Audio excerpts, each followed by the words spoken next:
I knew something was changing the night I found myself alone in the barn, pretending to fix a latch that didn't really need fixing. The air smelled of dust and hay, sharp and familiar, and every creak of the wooden beam seemed louder in the silence. It wasn't the work that kept me there, it was the quiet. Or maybe, if I were honest, it was waiting for him.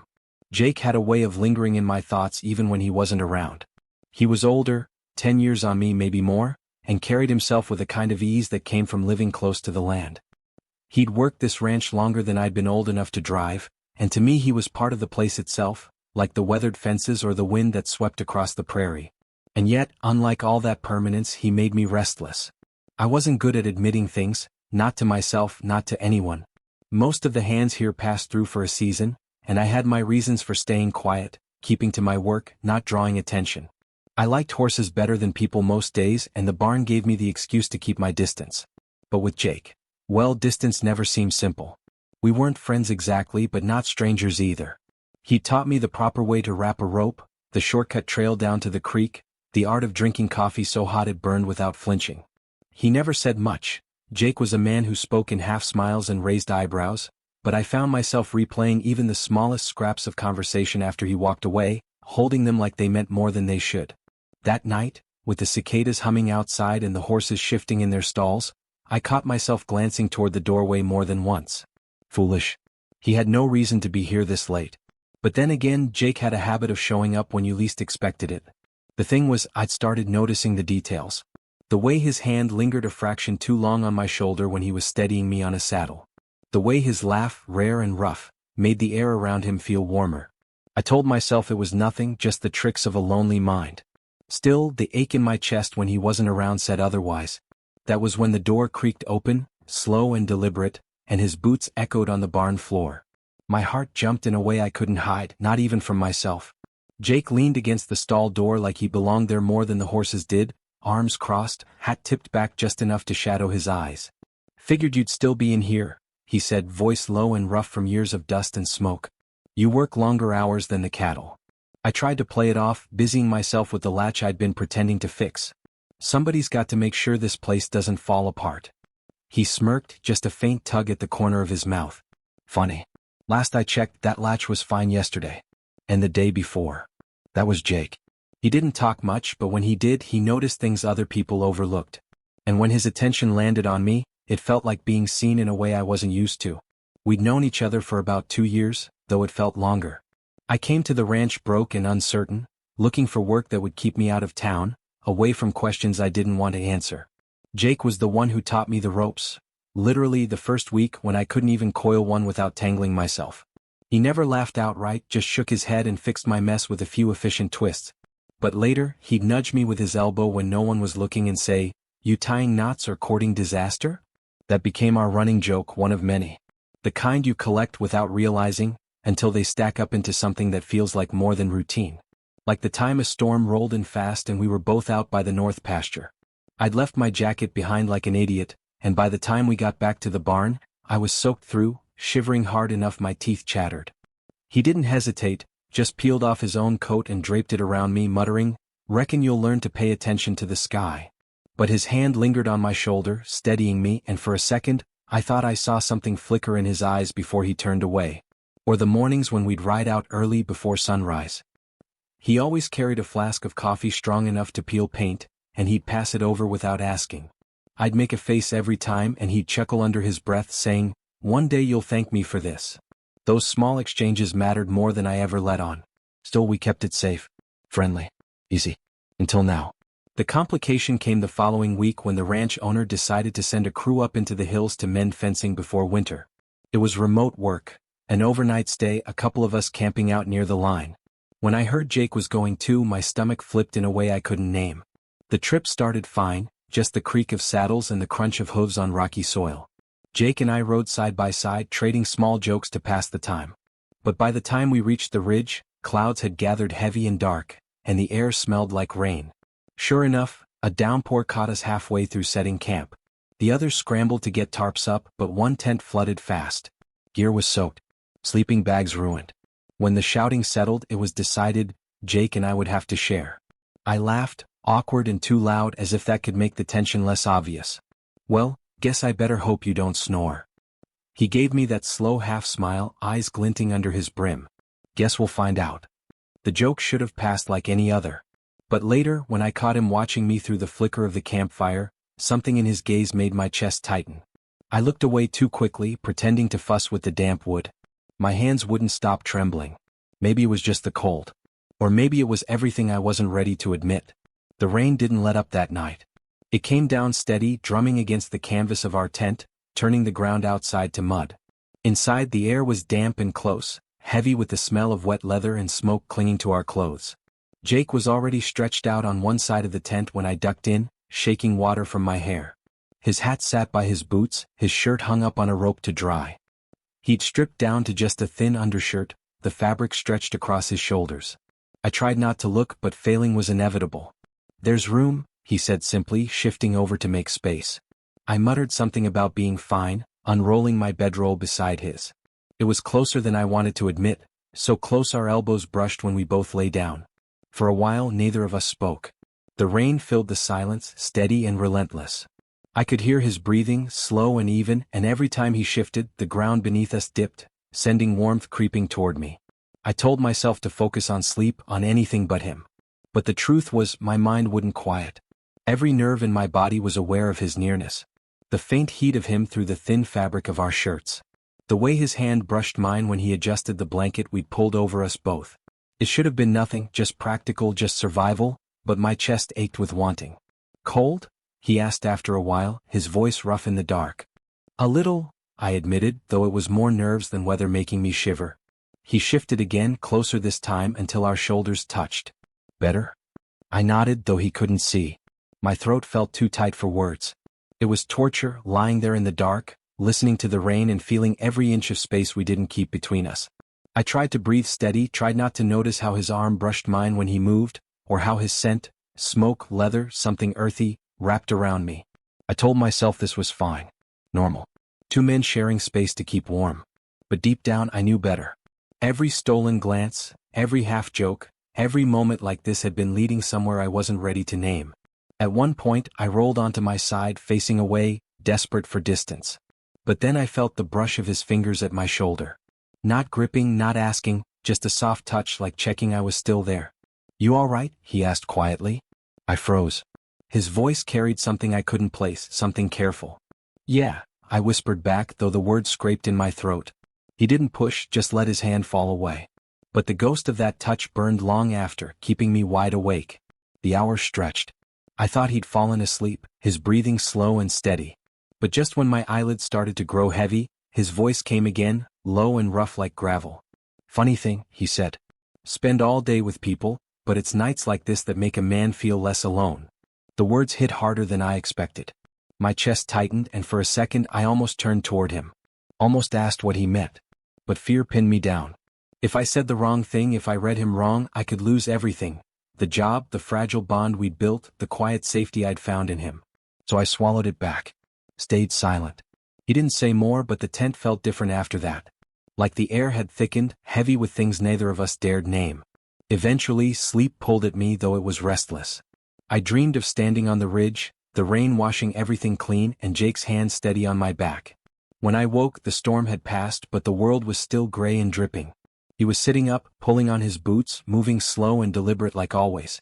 "You kick like a mule in your sleep," he said, glancing at me with the faintest smirk. I rubbed my face, embarrassed. "Guess you snore after all." That earned me a quiet chuckle, one that warmed me more than the weak morning sun creeping through the canvas. It was easy, that moment, like we hadn't spent the whole night pressed close enough for me to count his heartbeats.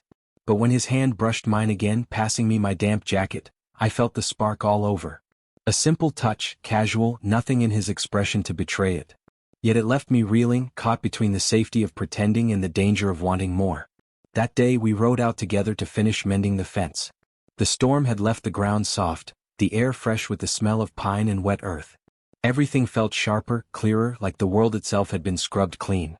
But the space between us was heavy with unspoken things, every glance lingering a beat too long, every laugh carrying something unsaid. And I couldn't stop wondering how much longer I could keep pretending. The storm had cleared, but it left its mark. The hills were slick with mud, the fences sagging under the weight of soaked earth. We spent the day hauling wire, driving posts, and patching what the wind had torn down. It was honest work, the kind that left your muscles aching and your hands raw. Normally, I liked that kind of exhaustion, kept me from thinking too much. But not today. Every time Jake passed me a tool, his fingers brushed mine. Every time our eyes met across the line, something unspoken hummed in the air, sharp and undeniable. I caught myself watching him too long, memorizing the way his shirt clung to his back, the way his jaw tightened when he drove a post into the ground. I told myself it was just the closeness, just the aftermath of sharing that tent. But deep down I knew better. By evening the sky was streaked with purple, the clouds breaking apart to reveal the first sharp stars. The crew built a fire, laughter and the clink of tin cups filling the camp. But I stayed quiet, sitting a little apart, fiddling with a piece of wire between my fingers. My chest felt tight like there wasn't enough air. Jake noticed, of course. He always did. He wandered over, settling beside me with the easy weight of a man who never had to force himself into a space. "You're quiet tonight," he said, his voice low, almost private despite the noise around us. "Just tired," I muttered, eyes fixed on the fire. He didn't buy it. I could feel his gaze, steady and searching, and it made my skin prickle. After a moment he handed me his flask. "Here. Might take the edge off." I took a sip, burned hot, bitter, familiar.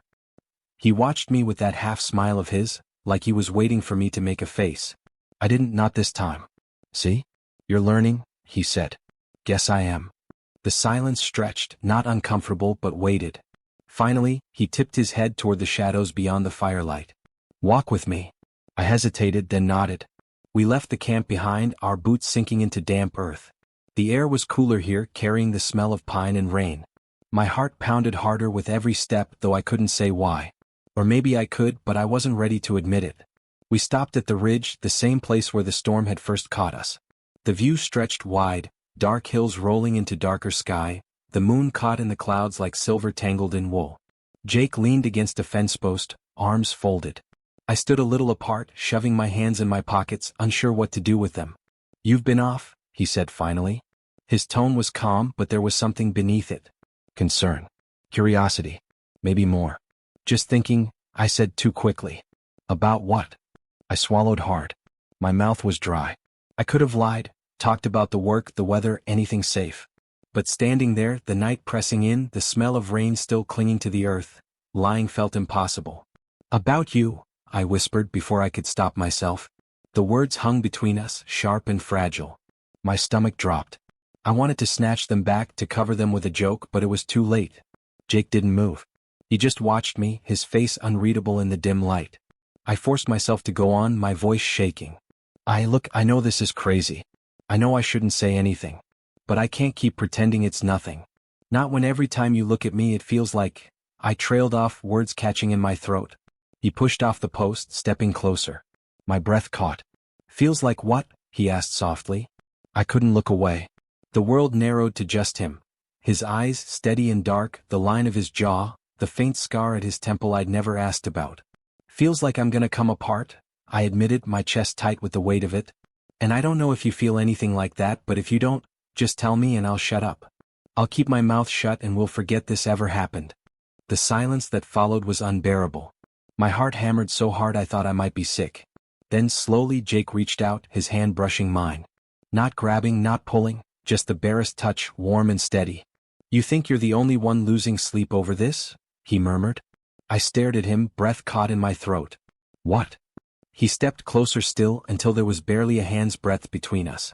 His thumb traced along the back of my hand, slow and deliberate. "I've been trying to keep my distance," he said, voice low. "Told myself it wasn't fair, that it'd just make things harder for you. But hell, every time you laugh, every time you look at me like I matter..." He shook his head, a quiet laugh escaping him. "You got no idea what you do to me." The world tilted.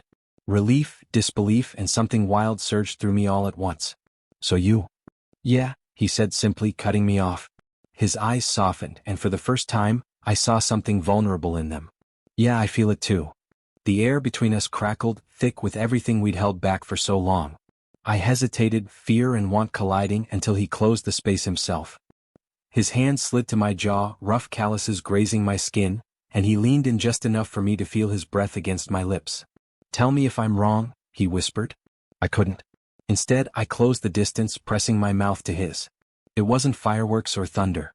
It was slow, tentative, like testing the strength of a bridge you've been building plank by plank. His lips were warm, firm, and when he deepened the kiss, just slightly, just enough, I thought I might break apart with the sheer relief of it. When we finally pulled back, I was shaking, my forehead resting against his. "I've wanted this for so long," I admitted, voice barely audible. "Me too," he said, his thumb brushing my cheek. "Longer than I care to admit." We stood there in the dark, holding on like the world might fall away if we let go. For the first time in years I felt steady, not because the ground was solid but because he was. We didn't go back to camp right away. Neither of us said it, but it felt like stepping back under the firelight too soon would break whatever fragile thing had just sparked between us. So we stayed at the ridge, the night wrapping around us like a secret.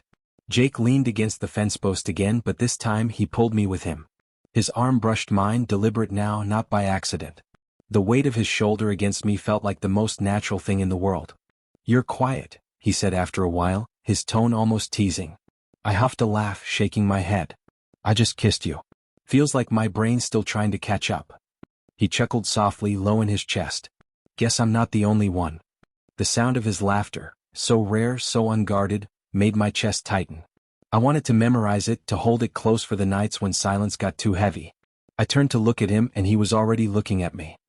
His eyes weren't guarded like before. They were open, steady, carrying a warmth that made me feel both exposed and safe all at once. "You sure about this?" I asked quietly. The question scraped out of me, rough with fear. "'Cause I don't want to mess this up. I don't want to lose what we have." His hand found mine, fingers lacing, slow, deliberate. "I don't do things I'm not sure about," he said. Then, softer, "And I'm sure about you." The words landed heavy and certain, grounding me. I swallowed hard, the knot in my chest loosening just enough to let breath back in. For a while we didn't talk, just stood there listening to the wind comb through the grass. I could feel his thumb tracing idle patterns over my knuckles, like he'd been waiting years just to do that. Eventually I said, "So, what happens now?" He tilted his head, considering. "We fix the rest of that fence in the morning," he said, deadpan. I snorted, shoving him lightly with my shoulder. "You know what I mean." "Yeah, I know." He was quiet for a beat, then added, "We take it slow. Figure it out as we go. Doesn't have to be more complicated than that."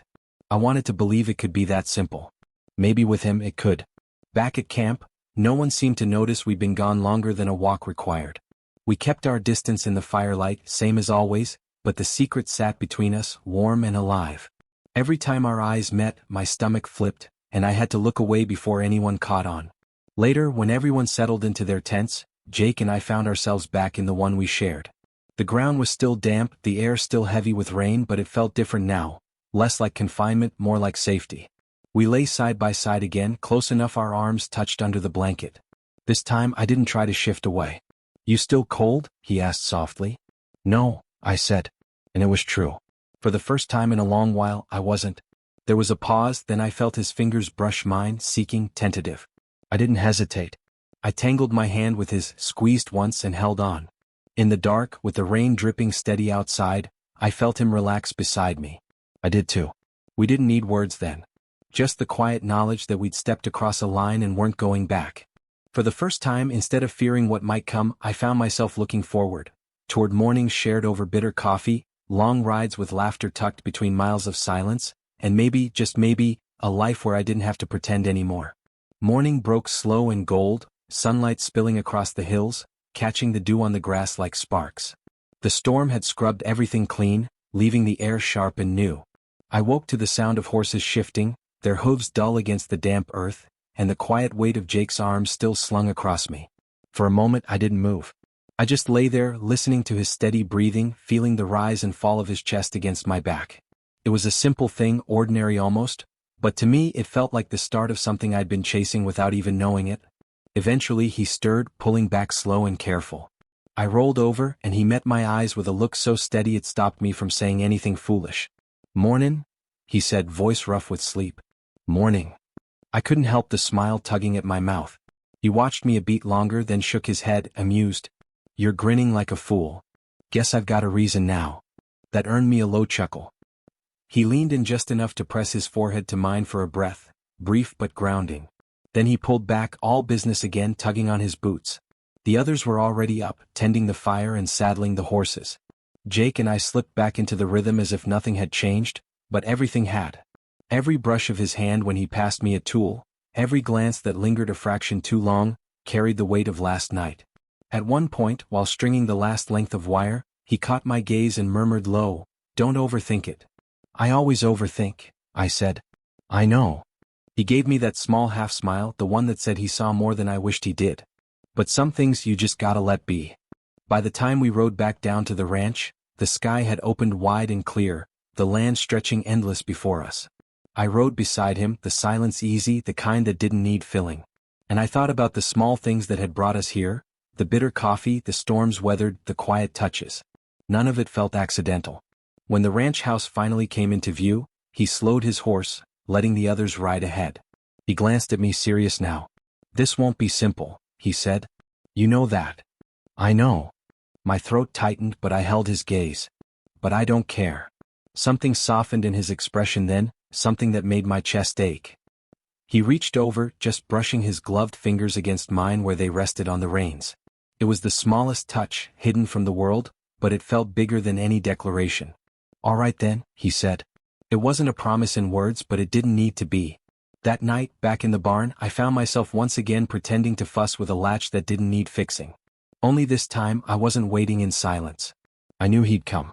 And when the door creaked open slow and steady, and his boots echoed across the floor, my heart didn't jump with fear, it settled. Because this time, I wasn't hiding from what I felt. This time, I knew exactly who I was waiting for. And for the first time in years, the future didn't feel like a storm on the horizon. It felt like sunlight breaking over the hills, steady and certain, promising more than I'd ever let myself hope for.